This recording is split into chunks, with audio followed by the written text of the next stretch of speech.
और बड़ी खबर इस वक्त गुरुग्राम से आ रही है, जहां पर एक बिल्डिंग हादसे में एक शख्स की जान चली गई थी और उस पूरे मामले में अब एक केस भी रजिस्टर कर लिया गया है। और इस केस में जो चिंटल ग्रुप्स के बिल्डर हैं उनका नाम डाला गया है। आपको बता दें कि अशोक सालोमान ये उनका नाम है, जो कि चिंटल इंडियाज लिमिटेड के एमडी हैं और उन्हें आरोपी के तौर पर एफआईआर में उनका नाम डाला गया है और उनके ऊपर लापरवाही की वजह से जान लेने का मामला दर्ज किया गया है। तो ये बड़ी खबर है जो कि इस वक्त आ रही है। सीधा चलते हैं आलोक सिंह के पास और ज्यादा जानकारी लेकर वो हमारे साथ लाइव जुड़ रहे हैं। तो आलोक, आखिरकार पूरे मामले में एफआईआर दर्ज हो गई है और जो बिल्डर हैं उनके खिलाफ पूरा मामला दर्ज हुआ है। क्या कुछ कहा गया है इस एफआईआर में?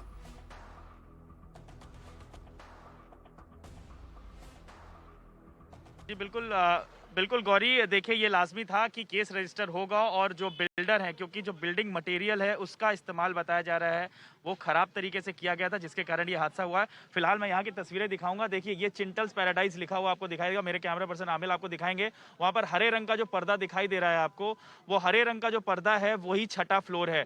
ये 7वां फ्लोर है और वहीं पर ही कंस्ट्रक्शन कुछ चल रहा था, कुछ कंस्ट्रक्शन एक्टिविटी हो रही थी, जिसके कारण उसका जो कहा जाए तो जो ग्राउंड फ्लोर जो जमीन थी वो खिसकी है और वो जा करके जो छठा फ्लोर का जो कहा जाए तो सीलिंग है या रूफ है उसको कहा जाए, वो छठे फ्लोर की जो रूफ थी वो नीचे आ गई है। तो यानी 7वें फ्लोर पर कंस्ट्रक्शन एक्टिविटी हो रही थी, वो मेरे कैमरा पर्सन आपको दिखा रहे हैं हरे पर्दे में, और उसके कारण जो फर्स्ट फ्लोर तक सारी सीलिंग्स नीचे आ गई हैं। तो ये हादसा हुआ था। जो लोग थे वो छठे और 5वें फ्लोर पर नहीं थे, लेकिन दूसरे और पहला तल था उसमें लोग थे, जिसमें एक महिला जो सेकंड फ्लोर पर थी उनकी डेथ हो गई है। और जो फर्स्ट फ्लोर पर जो कपल था यानी हस्बैंड जो है यानी कि व्यक्ति हैं वो अभी भी ट्रैप्ड हैं और उनकी वाइफ को कहा जाए तो वो अभी भी लापता हैं।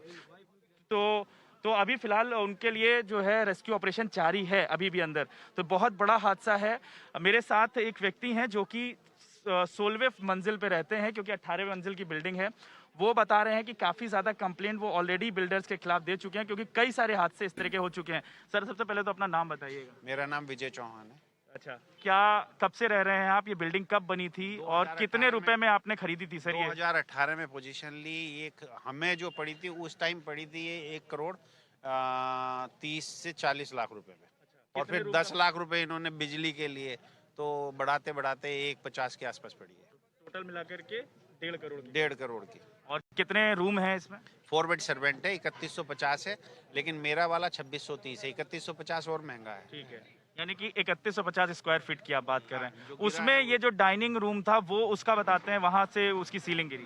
ड्राइंग रूम का, ड्राइंग रूम और डाइनिंग रूम की दोनों की सीलिंग। तो आप लोग कितनी बार कंप्लेंट दे चुके हैं इसके अगेंस्ट में, और क्या है सर कंप्लेंट क्या देते हैं आप? इसकी 4 से 5 बार हम कंप्लेंट दे चुके हैं जी, लेकिन कोई सुनवाई नहीं होती। क्या कंप्लेंट देते हैं और क्या दिक्कत आती है? कंप्लेंट यही दे रहे हैं कि भाई इसका मटेरियल ठीक नहीं है, बिल्डिंग धंसती जा रही है। जितने भी लिफ्ट के बराबर से फ्लोर लगा हुआ था वो पूरा धंस गया है, सारे पत्थर टूट गए हैं। तो उसी से अंदाजा लगा लेना चाहिए कि बिल्डिंग रुकेगी नहीं। नीचे आके इन्होंने उसमें लोहे के पिलर लगा दिए हैं बेसमेंट में, लेकिन उससे थोड़ी रुकेगी बिल्डिंग तो स्ट्रक्चर पे रुकेगी। स्ट्रक्चर जीरो है इसका। अच्छा, तो यानी कि आप ही कंप्लेनेंट नहीं है, इसमें बहुत सारे लोग हैं जो पूरी सोसाइटी 540 लोग हैं, 540 के 40 इसके कंप्लेंट कर जाएगा। तो कुछ कार्रवाई हुई है? क्योंकि हमें पता है कि जुलाई महीने में भी एक कार्रवाई हुई थी, कुछ जो है एक बिल्डिंग का पोर्शन गिरा था और थाने में भी कंप्लेंट पहुंची गई। इसमें थाने में कंप्लेंट पहुंची जाती है। इसका होता क्या है, कुछ लोग नेता हैं यहाँ, वो अपना काम करा लेते हैं कि सपोज उनका फ्लैट ई ब्लॉक में है तो उन्होंने ए और बी ब्लॉक में करा लिया अपना। अच्छा। आगे कार्रवाई मालिक जो है वो मिलता जाता है और जो नेता है उन्हें शिफ्ट करता जाता है, तो आम आदमी की सुनवाई नहीं हो रही है। तो ये है स्थिति। आप जैसा हम लोग कई बार रिपोर्ट करते आए हैं कि जो नेक्सस है बिल्डर्स का और खासतौर पर प्रशासन का, वो काफ़ी ज़्यादा दिखाई देता है। केवल यही नहीं, गुरुग्राम ही नहीं, अगर हम कहें नोएडा, गाजियाबाद और जितनी भी सोसाइटीज़ हैं वहाँ पर अक्सर इस तरह के इंसिडेंट होते आए हैं।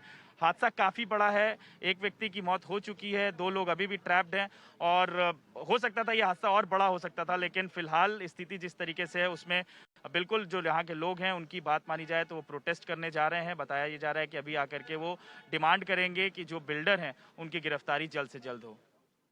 जी आलोक, शुक्रिया इस पूरी जानकारी के लिए और इस लाइव रिपोर्ट के लिए।